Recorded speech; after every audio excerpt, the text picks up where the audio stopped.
Arundhati Roy wrote in her 2001 book, Power Politics, once you've seen it, you can't unsee it.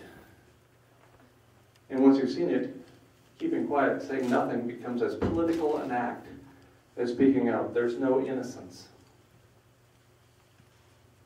Either way, you're accountable. Finally, too late in an unexamined life, I realized I was accountable. So I walked away.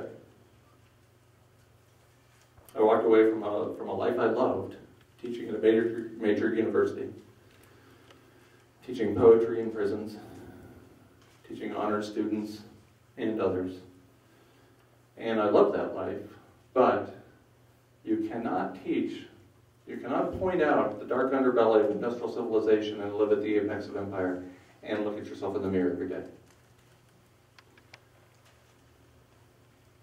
I put my own spin on Arundhati Roy's conclusion, pointing out that big energy poisons our water, big ag controls our seeds, big farm controls the behavior of our children, Wall Street controls the flow of money, big ag controls the messages you receive every day. The criminally rich get richer through crime. That's how America works. Through it all, we believe we're free. Yeah. Freedom is just another word for nothing left to lose.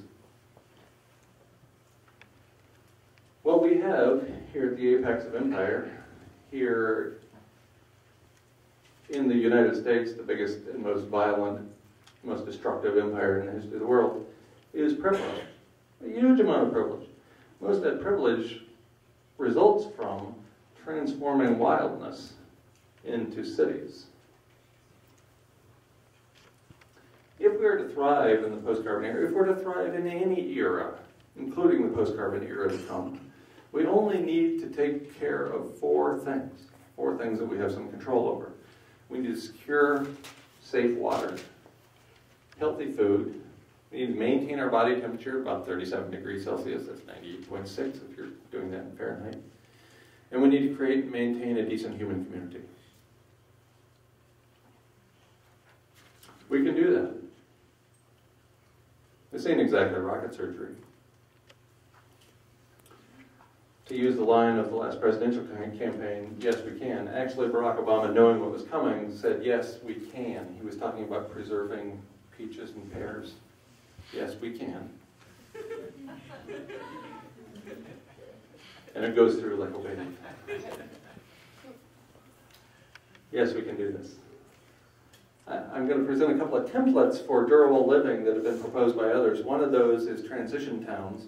This is the one forwarded primarily by Rob Hopkins. That's the cover, a picture from the cover of the book. And it shows windmills and solar panels and gardens dug up and turned in, lawns dug up and turned into gardens.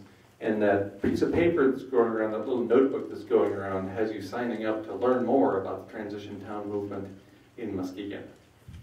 I would encourage you to pursue that.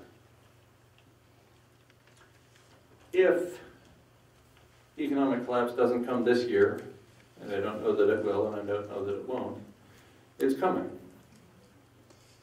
Energy decline assures it. We cannot sustain the unsustainable indefinitely. So I would encourage you to pursue something like the transition town movement, or, as I live now, in agrarian anarchy. Anarchy is not chaos, as it is so commonly confused. Anarchy is a system of governance in which individuals rely on themselves and their neighbors and take responsibility for themselves and for their neighbors.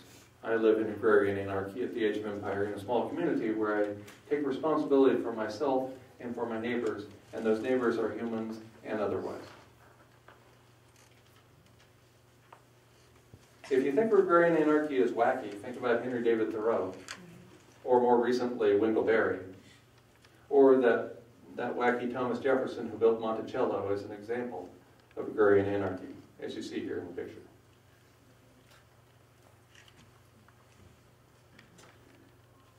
A third route,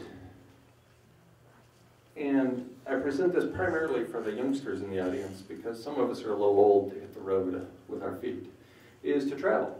And history has always been kind to travelers in any sort of environment. If you show up in Marquette, say, 5, 10 years from now, you will be revered as a local hero. You came all the way from Muskegon? What's it like down there? We don't have the internet anymore. We don't have television. Tell us what it's like down there. They'll feed you. They'll put you in a bed. Life will be good. I mean, look at how happy these people are traveling. These people are walking. Look how happy they are. They're all smiling. People on horses, happy as can be. They don't need cars, airplanes, none of that crap. Look, in the ship, well, you can't see them, but they're smiling. I can see them from here.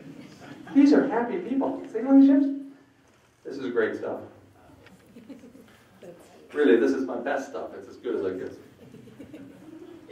So, given ongoing and increasing climatic change, I suspect trying to mitigate in place is not a very good idea for most places. So I would encourage the youngsters in the audience in particular to be prepared for a nomadic style of life. And look how happy you can be doing that. It'll be great fun. What an adventure. It's not an apocalypse, it's an adventure. And finally, we have the post-industrial Stone Age. And at some point, with respect to electricity and water coming out of the taps and all of that, we are headed for the post-industrial Stone Age. It's not the Neolithic, because we're still going to have chairs and structures, amazing structures. And we're going to have knives and forks and televisions that don't work anymore. That's really good news. I haven't watched it in 20 years, but I recall it was really bad stuff. So, at some point we're headed for a future in which there's no electricity and no water coming out of taps. So what that means, if you are able to forage for your food by picking the stuff off the ground and knowing what's edible, your life is actually going to be quite good. In the Neolithic, people only worked a few hours a week to work to attain their food and water. And then spent the whole rest of the time doing artwork and inventing funky musical instruments and laying around and having sex and stuff. And now we spend 40 plus hours a week to do what? To get our food and water. We don't have time to lay around and do art and music. And I won't go into that now. So those are the 4 templates that I present to you as alternatives for our future. And I want to finish by with 2 things.